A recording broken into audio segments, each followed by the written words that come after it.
नेपालमा जेएफटी को एक्जाम खुलेसँगै पेमेन्टको लागि केही चेन्जेसहरू आएको छ। त्यो चेन्जेसहरू धेरैजनाले हामी कसरी पेमेन्ट गर्न सक्छौं, अनि कुन कार्डबाट पेमेन्ट गर्ने, अनि कुन कुन ब्याङ्कहरूले त्यो कार्डहरू प्रोभाइड गर्छ, अनि कति कति हामी पेमेन्ट गर्नुपर्ने हुन्छ कार्ड बनाउँदाखेरि अनि फर्म भर्दाखेरि, त्यो विभिन्न प्रश्नहरू सोध्नु भएको थियो। त्यसैले आजको यो भिडियोमा म तपाईहरुलाई जेएफटी को अथवा स्किल को फर्म भर्नको लागि कसरी सकिन्छ, प्लस कुन कुन ब्याङ्कले तपाईहरुलाई त्यो कार्ड दिन्छ जुन कार्डले तपाईहरुले पेमेन्ट गर्न सक्नुहुन्छ। अब केही समय अगाडि नेपालमा फर्म खुल्दाखेरि चाहिँ हामीले सुरुमा फर्म भर्थ्यौं। फर्म भरिसकेर त्यसको केही दिनमा हामीले तपाईको फर्म पायौं, ब्याङ्कमा गएर पैसा तिर्नुस् भन्ने मेल आउँथ्यो। अनि त्यो मेल लिएर गएर हामीले ब्याङ्कमा चाहिँ पैसा डिपोजिट गर्थ्यौं। अनि पैसा डिपोजिट गरिसकेर मात्रै अब सिट रिजर्भ गर्नुस् भन्ने फेरि अर्को मेल आउँथ्यो। त्यसको लागि 15 दिन 20 दिन लाग्ने गर्थ्यो। तर अहिले चाहिँ भनेको जुन बेला फर्म खुल्छ, आउने अक्टोबर 10 तारिक खुल्दैछ, त्यही दिन त्यति बेला जुन बेला तपाईले फर्म भर्नुहुन्छ त्यसको नेक्स्ट गर्ने बित्तिकै अर्को पेजमा तपाईहरुले पेमेन्ट गर्नुस् भन्ने त्यो पेमेन्ट तपाईको डिटेल्स हाल्नुपर्छ। त्यसमा तपाईले आफ्नो कार्डको डिटेल्स हालेर मात्रै तपाईले सिट पनि रिजर्भ गर्न तुरुन्तै सक्नुहुन्छ। इन्डियाको स्टुडेन्टहरुको भर्दाखेरि फर्म भर्ने पुरै डिटेल्सको एउटा भिडियो बनाएको छु। तपाईले त्यो भिडियोमा गएर कार्डबाटै कसरी भर्ने भनेर तपाईहरुले त्यो भिडियो हेर्न सक्नुहुन्छ। नर्मली सिम्पल तरिकाले भन्नु पर्दाखेरि जुन पेमेन्टको डिटेल्स हुन्छ अन्तिममा आउँछ त्यो पेजको सुरुमा तपाईहरुले कार्ड होल्डरको नाम राख्नुपर्छ। कार्ड होल्डरको नाम चाहियो। अनि त्यसको साथसाथै कार्ड होल्डरको तलपट्टि कार्डको नम्बर 16 वटा जुन डिजिट हुन्छ, 16 वटा डिजिट नम्बर, त्यसको एक्सपायरी डेट, कार्डको अगाडिपट्टि नै हुन्छ यी कुराहरु है। यी तीनटै कुरा अगाडि हुन्छ कार्डको अगाडि। अनि पछाडिपट्टि कार्डको पछाडिपट्टि भनेको सीभीबी कोड हुन्छ 3 वटा जुन हो, त्यो 3 वटा सीभीबी कोड पनि लाउनु पर्छ। एउटा कार्डबाट जति जनाको भरे पनि हुन्छ। अनि अर्को कुरा इम्पोर्टेन्ट भनेको यदि तपाईहरुको कार्डै बनाउनु पर्ने अवस्था पनि नहोला, यदि तपाईहरुको कोही विदेशमा आफन्तहरु साथीभाइहरु हुनुहुन्छ भने उनीहरुको मास्टर कार्ड अनि डेबिट कार्ड क्रेडिट कार्ड छ भने, अथवा जापानमै हुनुहुन्छ भने पनि कोही साथीहरुलाई भनेर उनीहरुको कार्डबाट पनि तपाईहरुले भर्न सक्नुहुन्छ। त्यसैले त्यो कार्ड चाहिँ विद्यार्थीकै नाममा हुनुपर्छ भन्ने छैन। हामीले पेमेन्ट गर्ने सिस्टममा अहिलेसम्म हामीले अरु कन्ट्रीको हेर्ने हो भने जापानमा अथवा यता इन्डियामा हामीले स्टुडेन्टहरु पठाइराखेका छौं। अनि अस्तिसम्म हाम्रो स्टुडेन्टहरु गएर थुप्रै एक्जामहरु पनि पास गरिसक्नु भएको छ। अनि ती स्टुडेन्टहरुको हामीले फर्म भर्दाखेरि जुन तरिकाले पेमेन्ट गरेका थियौं त्यो तरिका तपाईहरुलाई आज म बताउने छु। त्यसैले भिडियोको अन्तसम्म हेर्नु होला। सबैभन्दा सुरुमा हामी के कस्तो फी को इन्स्ट्रक्चरहरु के कस्तो रहेको छ, सबैभन्दा सुरुमा तपाईहरुले जेएफटी को लागि हामीले कति पेमेन्ट गर्नुपर्छ हेर्न सक्नुहुन्छ। सुरुमा त यहाँ चित्रमा देखे जस्तै हामीले परीक्षाको शुल्क भनेको युएसडी मा तिर्नुपर्छ। पहिला एनपीआर थियो भने अहिले युएसडी मा तिर्नुपर्छ। अनि अर्को भनेको यहाँ क्रेडिट कार्ड लेखेको छ। यदि क्रेडिट कार्ड को पनि मास्टर कार्ड अथवा भिसा कार्डबाट तपाईहरुले पेमेन्ट गर्न सक्नुहुन्छ। अनि अर्को भनेको परीक्षा आरक्षणको लागि यदि तपाई डेबिट कार्ड अथवा प्रिपेड कार्ड को पनि युज गर्न सक्नुहुन्छ। जुन प्रिपेड कार्ड मैले पनि बनाइसकेको छु अनि तपाईहरुलाई पनि आज बनाउने तरिका यो भिडियोमा बताउने छु। क्रेडिट कार्ड बनाउनको लागि चाहिँ विशेष गरी तपाईले कुनै कम्पनीमा जब गरेको अनि त्यसबाट स्यालेरी पाएको स्यालेरी सिट तपाईले देखाउनु पर्ने हुन्छ। अनि ट्याक्स तिरेकोहरु अनि विभिन्न कुराहरु तपाईहरुले त्यस क्रेडिट कार्ड बनाउँदाखेरि देखाउनु पर्ने हुन्छ। यदि तपाईहरु सरकारी जागिर गर्नुहुन्छ भने त क्रेडिट कार्ड बनाउन सजिलो होला। धेरै जसो त जापानिज भाषा पढ्ने स्टुडेन्टहरु बेरोजगारै होला। त्यसैले त्यस्तो अवस्थामा चाहिँ क्रेडिट कार्ड बनाउन सम्भव भएन। तर हामीले प्रिपेड कार्ड बनाउन सक्छौं। अनि डलर कार्ड पनि हुन्छ, डलर कार्डले पनि हुन्छ भनेर थुप्रै जनाले भनिराख्नु भएको छ। अनि डलर कार्ड र प्रिपेड कार्ड पनि सजिलै ब्याङ्क मार्फत तपाईहरुले बनाउन सक्नुहुन्छ। त्यो भनेको जब तपाईहरु इन्टरनेशनल ट्रान्ज्याक्सनको लागि कुनै पनि कार्ड बनाउनुहुन्छ, यहाँ हेर्ने हो भने हामीलाई नबिल ब्याङ्कको कार्ड आई कार्ड बनाउने सन्दर्भमा कसरी गर्ने भनेर यहाँ हामीलाई रेफर गरेको छ।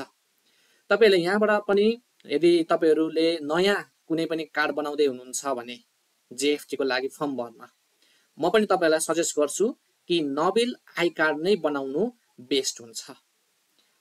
तर तपाईको कुनै अरु नै ब्याङ्कमा खाता छ अनि जुन ब्याङ्कले तपाईलाई डेबिट कार्ड क्रेडिट कार्ड अथवा मास्टर कार्ड अथवा डलर कार्ड अनि प्रिपेड कार्डहरू यी कार्डहरू तपाईलाई प्रोभाइड गर्छ भने त्यसको लागि पनि तपाईले एप्लाई गर्न सक्नुहुन्छ।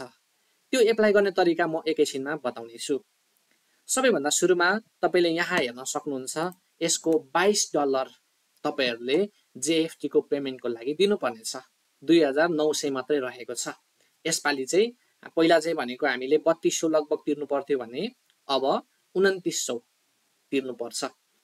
यदि तपाईको कार्डमा 3G सेक्युर छैन भने ट्रान्ज्याक्सन गर्दाखेरि तपाईको कार्ड नम्बर, एक्सपायर डेट अथवा CVV कोड जुन कार्डको पछाडिपट्टि हुन्छ CVV कोड, तीनवटा कोड, त्यो तीनवटा कोड मात्रै हालेर तपाईहरुले ट्रान्ज्याक्सन गर्न सक्नुहुन्थ्यो। तर त्यो ट्रान्ज्याक्सन चाहिँ त्यति सेक्युर छैन।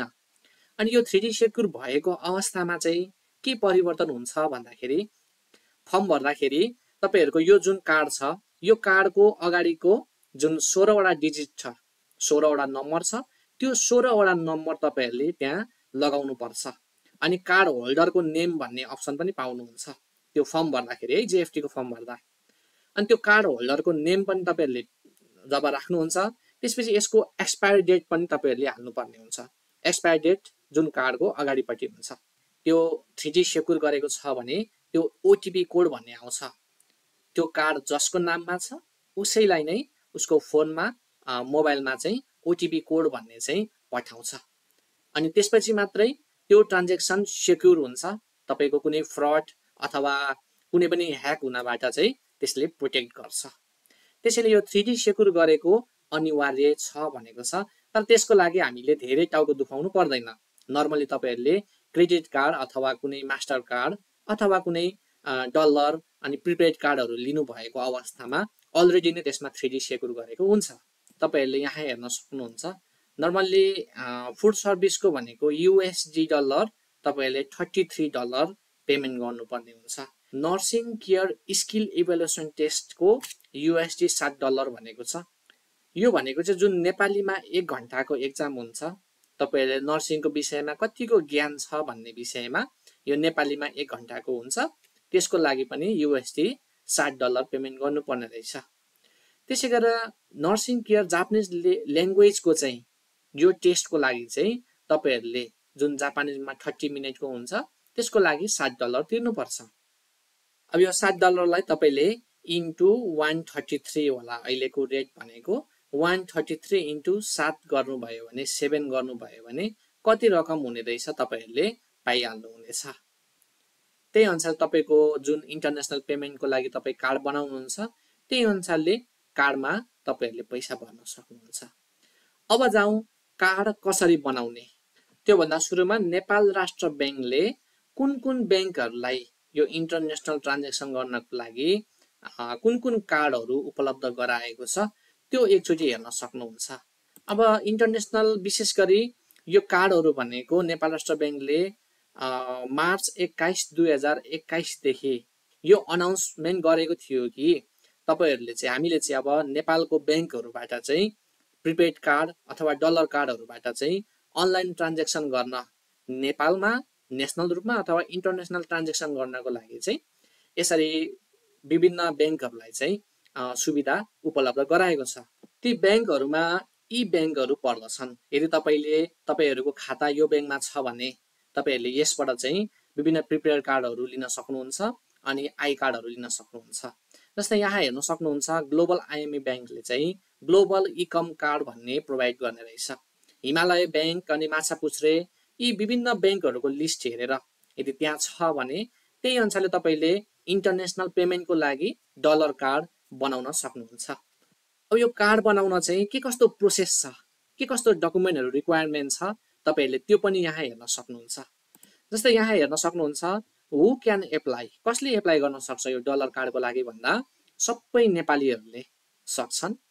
त्यसको साथसाथै रिक्वायरमेन्टहरु भनेको चाहिँ बैंकको एकाउन्ट चाहिन्छ सुरुमा त, त्यसपछि पान कार्ड भन्ने छ। पान कार्ड कसरी बनाउने, यो पान कार्ड कसरी बनाउने भनेर यो पान कार्ड भनेको तपाईहरुले नागरिक एपबाट अथवा यसको वेबसाइटमा गएर पनि तपाईहरुले नर्मली बनाउन सक्नुहुन्छ। तर सजिलो भनेको चाहिँ नागरिक एप छ जुन नेपाल सरकारले बनाएको नागरिक एप, यो नागरिक एपबाट तपाईले अनलाइनबाट 5 देखि 10-15 मिनेट भित्रमै तपाईले आफ्नो डिटेलहरु भरेर नर्मली रूपमा पान कार्ड पाउन सक्नुहुन्छ। अनि यो पान कार्ड बनाइसकेपछि तपाईले यो पान कार्डको कपी चाहिँ ब्याङ्कमा लिएर जानुपर्छ। अनि त्यो बनाउनको लागि पान कार्ड बनाउनको लागि अभियसली तपाईको सिटिजनशिप नागरिकता पनि हुनुपर्छ। अनि यी कुराहरुको साथसाथै तपाईले एउटा फोटो पनि लिएर जानुपर्छ। अनि यो फोटो लगेर तपाईले जब ब्याङ्कमा जानुहुन्छ त्यसपछि फर्म भर्न पर्छ। फर्म भरेर तपाईहरुले यी सबै कुराहरु बुझाउनु भएपछि यसमा चाहिँ तपाईहरुको 3 देखि 4 हप्ता भित्रमा, कुनै ब्याङ्कमा त 1-2 दिन भित्रमा पनि हुन्छ अनि कुनै ब्याङ्कमा चाहिँ 2 हप्ता 3 हप्ता पनि लाग्न सक्छ। अब यसमा तपाईले डलर भनेको 1 वर्षमा म्याक्सिमम तपाईले जति पनि राख्न सक्नु हुँदैन। म्याक्सिमम भनेको $500 तपाईले राख्न सक्नुहुन्छ। त्यो भन्दा बढी तपाईले युज गर्न सक्नुहुन्न। $500 अब फर्म भर्नको लागि यत्रो धेरै चाहिँदैन। त्यसैले फर्म भर्नको लागि तपाईको रिक्वायरमेन्टको लागि जति चाहिन्छ त्यति डलर नै तपाईहरुले आफ्नो खाताबाट यसमा हाल्नुपर्छ अथवा क्याश तपाईहरुले डिपोजिट गरे पनि केही फरक पर्दैन। 5 वर्षको भ्यालिडिटी पाउनुहुन्छ। त्यसको साथै यी सबै विथड्र अवेलेबल छ। तपाईको जुन USD डलर कार्डमा जुन पैसा राख्नुहुन्छ, यदि तपाईहरुले फर्म भरिसकेर तपाईलाई त्यो पैसा चाहिएन भने पनि तपाईहरुले त्यो पनि विथड्र गर्न सक्नुहुन्छ।